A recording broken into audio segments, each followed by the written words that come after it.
L'antibiorésistance, un danger réel sur lequel les spécialistes attirent notre attention depuis plus de 20 ans.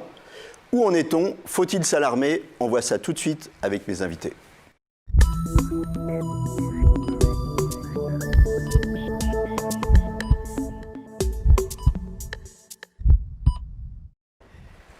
Avec moi sur le plateau, le professeur François Bricaire. Vous êtes professeur de pathologie infectieuse à la Pitié-Salpêtrière et le professeur Didier Mazel. Vous dirigez une équipe de recherche à l'Institut Pasteur. Alors pour commencer, on va planter le décor. Virus, bactéries, c'est pas la même chose. Les antibiotiques, c'est pour lutter contre certaines bactéries. Et l'antibiorésistance, c'est la capacité des bactéries à résister aux antibiotiques. J'ai tout bon, prof ? Tout à fait, c'est exactement ça. Il faut bien distinguer ce qui est viral et ce qui est bactérien. Voilà, et donc ça c'est encore confus parfois dans le public. On a une petite maladie, un truc, on dit tiens on va prendre un antibiotique, alors que parfois c'est pas utile. C'est très souvent, mais il faut bien reconnaître que c'est pas toujours facile pour les médecins, y compris, de distinguer les deux choses. Voilà.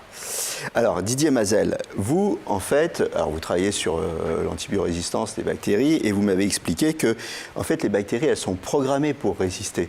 Alors, programmées, c'est peut-être un peu abusif. Disons qu'elles sont préparées. Elles ont des mécanismes génétiques qui sont assez uniques, même tout à fait uniques aux bactéries, qui leur permettent donc de faire face à des conditions où elles doivent s'adapter très rapidement et de pouvoir avoir des réponses génétiques adaptées à des menaces du genre de celles des antibiotiques. Donc en fait, ce n'est pas un phénomène nouveau. Les bactéries, si elles ont su arriver jusqu'à aujourd'hui, l'évolution de la bactérie, c'est qu'elle est, alors je reprends ce mot programmé qui ne vous plaît pas, mais c'est inscrit dans voilà. Ces gènes qu'elle doit résister. Disons qu'après peut-être 3,5 millions d'années d'évolution, elles ont un peu d'entraînement et elles sont capables en particulier, disons, ce qui pose un vrai problème en particulier dans le cas de la résistance, c'est que contrairement aux autres organismes vivants comme nous, elles sont capables d'échanger leurs chromosomes, des parties de leurs chromosomes avec des espèces qui sont très éloignées et qui auront fait face à des conditions de croissance très différentes, et en particulier dans le cas des antibiotiques, elles peuvent récupérer de l'ADN et des gènes qui permettent de résister de bactéries qui sont très éloignées d'elles. C'est un peu comme si je comprends bien, c'est pas une bactérie qui va muter, mais en fait c'est pas de la mutation, c'est de l'échange. C'est ça, elles vont prendre des petits bouts qui les intéressent, c'est ça? Alors il y a les deux phénomènes, donc l'un n'exclut pas l'autre. Mais disons que les grands changements, les grandes transitions vers la résistance chez une bactérie sont dans 80% des cas liés à l'acquisition d'un gène qui vient d'ailleurs. C'est un peu comme si nous, on pouvait récupérer un morceau d'ADN d'un arbre ou d'une levure et l'intégrer dans notre génome. Ce que nous, on ne fait pas. Mais que les bactéries font de façon courante. Voilà, donc si nous, on pouvait piquer un gène qui nous est bien utile ailleurs, on se comporterait comme des bactéries. Voilà. Alors, le phénomène de l'antibiorésistance, en fait, c'est l'abus d'antibiotiques qui stimule la résistance des bactéries, et puis l'abus d'antibiotiques à spectre large, ça stimule la résistance d'un grand nombre de bactéries, c'est ça ou pas? Voilà. Alors, l'abus d'antibiotiques, c'est un problème, mais ça, on a encore des moyens d'intervention. Après, le problème, effectivement, un des problèmes, c'est que depuis très longtemps, donc depuis 70 ans, 80 ans, on utilise des antibiotiques qu'on appelle à large spectre d'hôtes. Donc, dans la plupart des cas, ils vont pouvoir être actifs sur très grand nombre d'espèces bactériennes. Donc, ce qui a un avantage. Pour qu'on comprenne bien, c'est un peu comme une pétoire, hein, on va tirer. Exactement. Et puis on arrose tout ce qui est autour. Et un spectre étroit, c'est on va viser un virus en particulier. Et donc, ça a des effets collatéraux, en particulier, donc l'utilisation des antibiotiques à large spectre.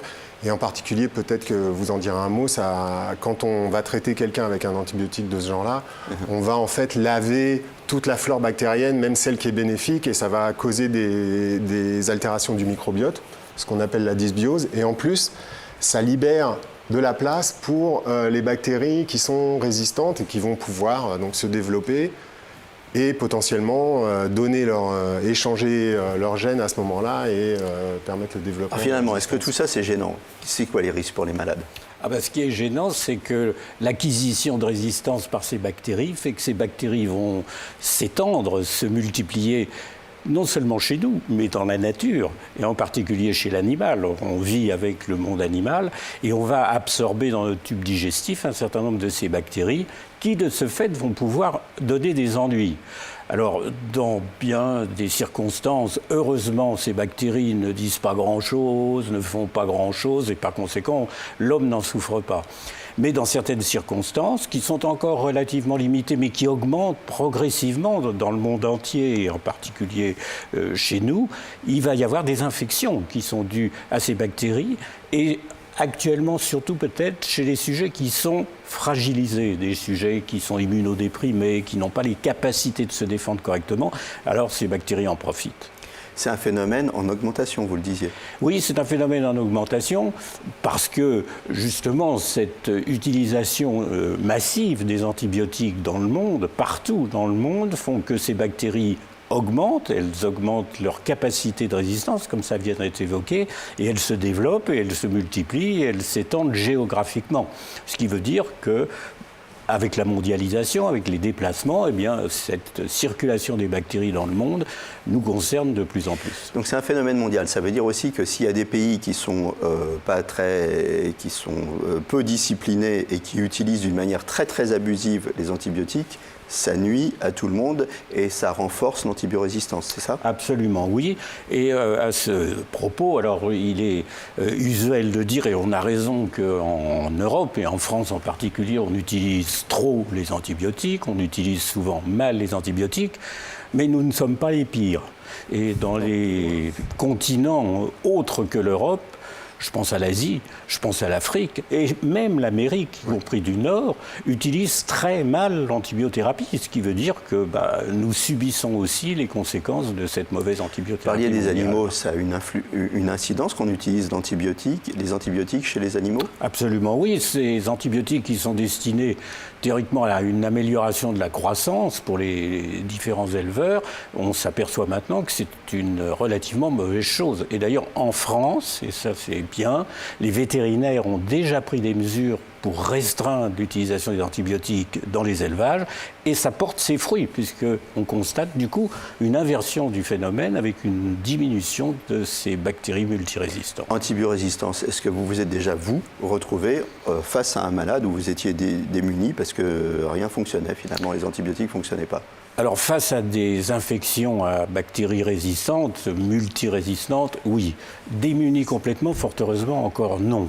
Car notre arsenal thérapeutique est quand même suffisamment vaste encore pour pouvoir trouver des conjugaisons, des associations d'antibiotiques qui permettent de sortir de la difficulté. Mais ça ne veut pas dire que... Ça pourrait arriver. Ça pourrait théoriquement arriver. Ça pourrait arriver ou ça arrivera ? Ça pourrait arriver. Ça pourrait arriver parce que, heureusement, les chercheurs sont là aussi pour essayer de trouver d'autres solutions. Eh bien justement, on va leur demander aux chercheurs. Alors qu'est-ce qu'on fait pour lutter contre l'antibiorésistance ? Plusieurs stratégies, non ? Alors, d'une part, il y a quand même des approches classiques, donc de rechercher des molécules chimiques. Donc actuellement, il y a quand même au moins une nouvelle classe qui est en cours de développement. Qui est ? Après, c'est un long...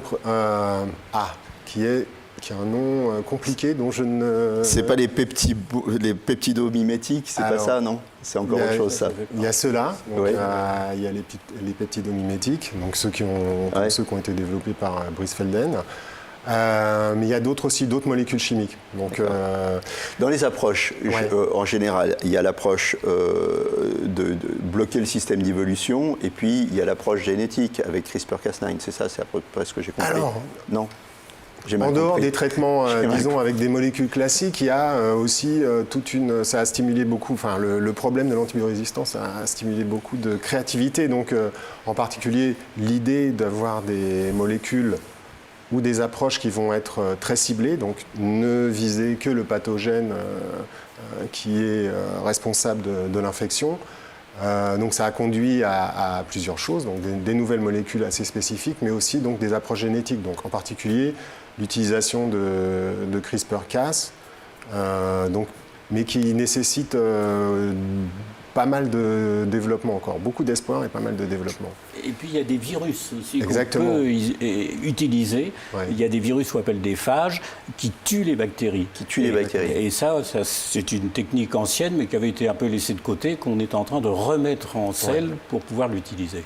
Alors il y a quelque chose de très important aussi finalement pour l'antibiorésistance, c'est la prévention. Si on veut ralentir le phénomène de l'antibiorésistance, il faut moins utiliser d'antibiotiques. Donc c'est le fameux slogan, les antibiotiques, c'est pas automatique.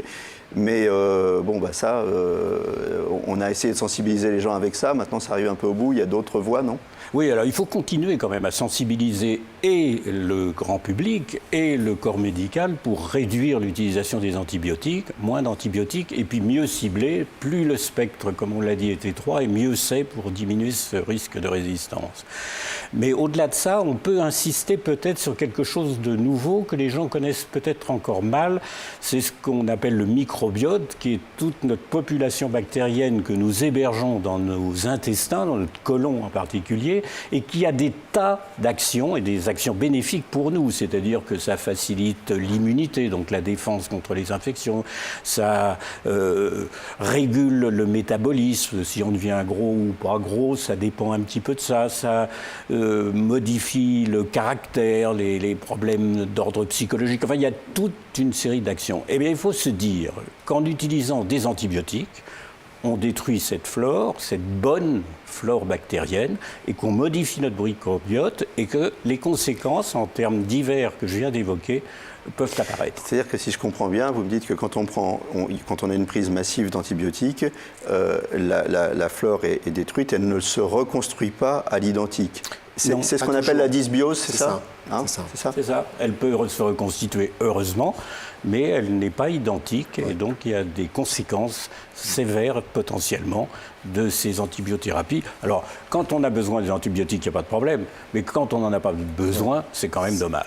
En conclusion, donc on peut dire pas d'automédication, pas d'utilisation inappropriée, pas d'utilisation excessive, privilégier les antibiotiques à spectre court.